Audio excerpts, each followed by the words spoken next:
as we come up to UFC 264 this weekend, Colby Covington has, of course, inserted himself into the conversation, because why wouldn't he? By posting some training footage of Dustin Poirier against what he quotes an amateur.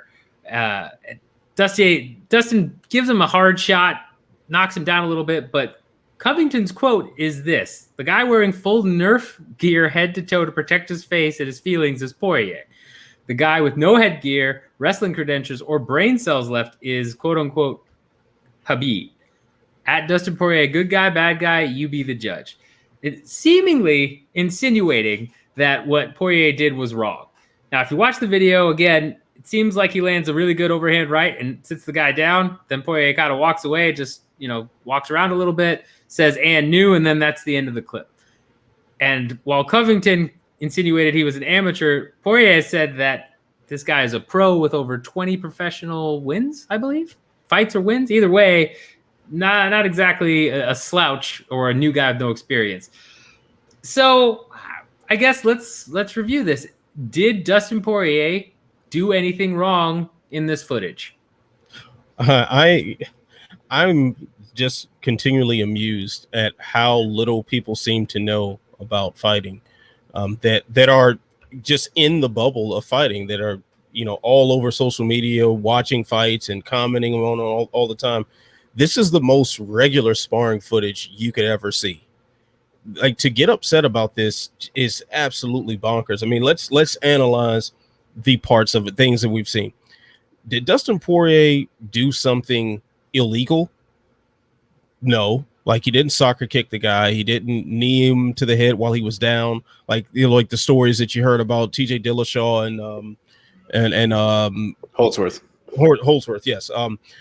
So it wasn't anything like that. It wasn't like or wasn't even, was it a cheap shot that he took, or a tactic that might be considered dirty in training? No, not like the Sean Strickland video where he was grappling and the guy tried to crank his elbow. Like, no, it wasn't anything like that either. This was a punch. This was a well-timed, well-placed punch, a step-through left hand. That's it. And quite frankly, I don't think he hit him nearly as hard as he's capable of. That looked to, I mean, it was hard sparring, yes, but it looked to me maybe they were going like 70%. Like, that wasn't full on, I'm trying to concuss you and get the knockout of the night bonus. That was training. It's just, it's almost as if you want to be a professional fighter, and like, which involves like hitting people, and you want to be good enough at it to be considered one of the best in the world and make money doing it, you might have to hit people in practice. You might have to practice hitting people if you want to hit people for money. Just a thought. Not quite sure what the controversy is. Not quite sure what Colby Covington was trying to do with this footage. Maybe he sent the wrong clip out there to the internet. I don't know. Maybe he's got another segment of 20 seconds that is Poirier spitting on the guy while he's down, and and elbowing him to the head while he's already unconscious. Maybe that's the part that we missed, but this is nothing. I'll tell you, man. I think we know that Colby Covington is a bit of a moron, right? But he's one of the smartest morons in this sport, because this is some great clickbait, man. He set everybody up. Come on. He planted the seed with Mike Bond, MA Junkie. Shout out to them. He had that interview, told him it was this big, nasty incident. And for some reason, right there, people believed him that, like, oh, what, Dustin wouldn't do that. They thought about it. You even considered the fact that it might have happened. That's where he got you. He hooked you right there, and then continued on, and here we are. He knew what he was doing all along, man. He got everybody. And I think for the most part, people have seen, as Ant pointed out, if you have an educated eye, you definitely saw that was really nothing. But still, there are some people who even think to question, maybe that was kind of dirty. So, some great clickbait, man. You got to give him credit. Okay, I'll concede that, but it's like, yeah, like, really, it's just nothing.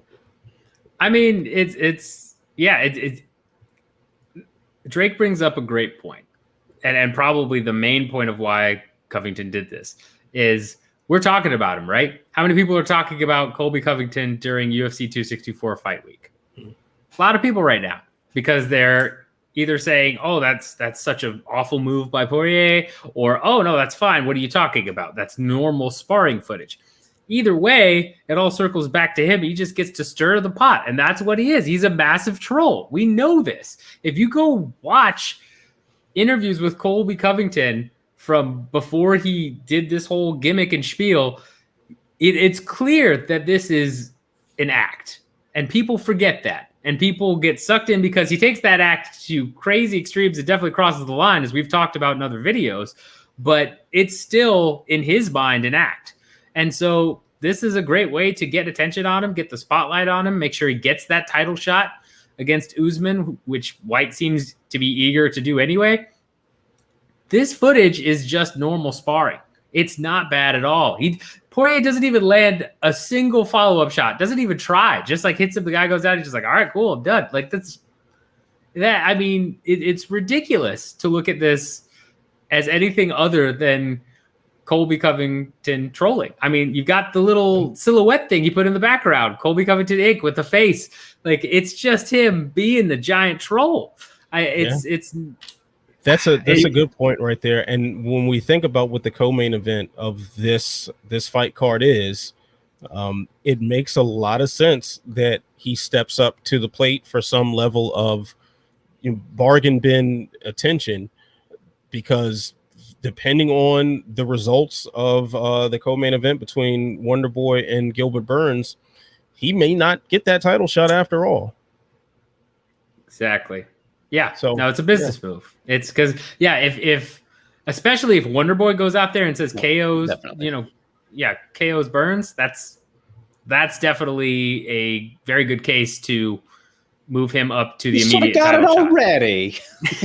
I mean, I agree, but again, it is what it is. But yeah, I guess another thing to consider here too is we are in Conor McGregor fight week, right? Which I'm sure he's also targeting Conor McGregor fans that love to just pile on any train that is against a Conor opponent. Would this have worked as well?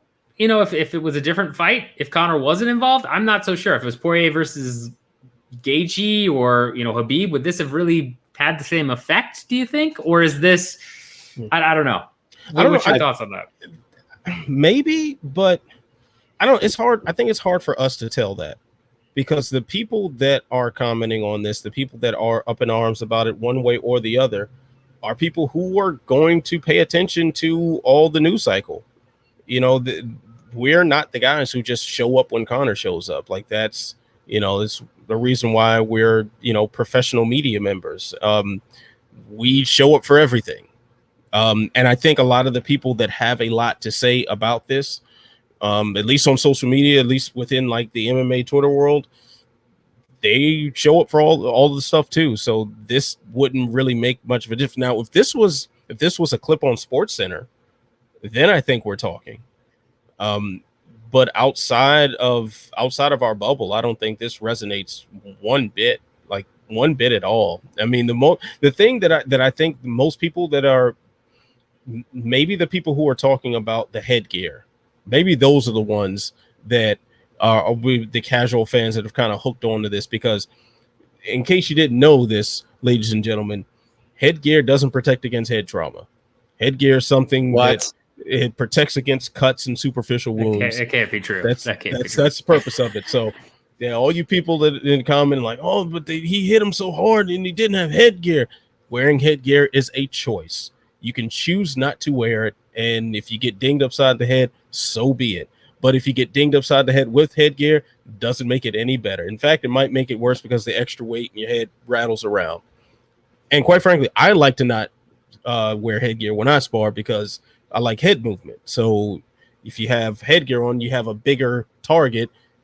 Your head movement has to get more dramatic, and it's not very realistic. So anyway, I say all that to say that this footage was absolutely nothing, and here we are talking about it because we got fooled by that fucking old. Fuck that guy. Yeah, spot on, man. But I want to go back to Pat's point about the question of if this would have had as much buzz as it has right now, if this was a different situation or a different fight week or whatever. And I think it probably would, specifically because of the fact that popular people responded and bid on it as well. I mean, clearly Poirier responded, which is fair to clarify, but obviously that helps bring attention to it. So still Colby gets what he wants. And then what, Masvidal said something too, right? So then there you're feeding fuel with his fan base in that group, and just it gets more and more and snowballs. And with how many people already hate Colby, I think this would have done the exact same thing, even if it was a different, set of people. If this wasn't about Poirier, whatever. It's just he just hooked you. He hooked us all. But then also too, a thing with the names that you mentioned chiming in. I mean, Poirier, of course, defending himself, against accusations, and then Jorge Masvidal. You're talking about three people that were staples at American Top Team. So this is like an inner camp thing. So Poirier could have been fighting anyone else in the world, or not fighting at all, and this footage came out, and the same people will probably chime in on it, right? Because they're all within that same bubble, Yeah, no, 100%, and yeah, I think this probably does get traction either way, even if this isn't a Conor fight week. I don't know if it gets amplified by Conor's fans or not. I think that's too hard to tell, but yeah, it's definitely an inner camp thing, which we've seen Covington do before, right? I mean, this is just kind of a spiel, and it is what it is. But yeah, it's a good way to keep your name relevant when a pivotal matchup is in the co-main event. That's a very good point. So it's hard to. The thing that helps extra in this case of Conor being there is that Dustin's probably getting asked about that, whether it's on Thursday at the press conference or after. If he wins, somebody's gonna bring it up, so there's those eyeballs. Let's just keep spreading. Yeah, I'm gonna guess it's Oscar that asked him at the press conference. I'm gonna guess Oscar. To be determined. I'm gonna do it. I'm gonna do it. Oh, you're gonna be there too, right? I'm in Vegas right now. Oh, you're in Vegas right now. Oh, okay. So maybe you'll do it. I don't know. We'll see. Tune into the Body Lock to find out. Make sure you hit the like button, subscribe button, bell notification, as always. And yeah, tune in to find out if Drake's gonna ask the question or Oscar's gonna ask the question, or if he even gets asked at all. Because my guess is John Morgan asked the question. That's what I'm gonna say. That's an easy bet. I mean, hey, the guy gets like the first 7 questions, so he probably will. Yeah. Like, subscribe, share, tell a friend to tell a friend, tell a friend to tell 2 more friends.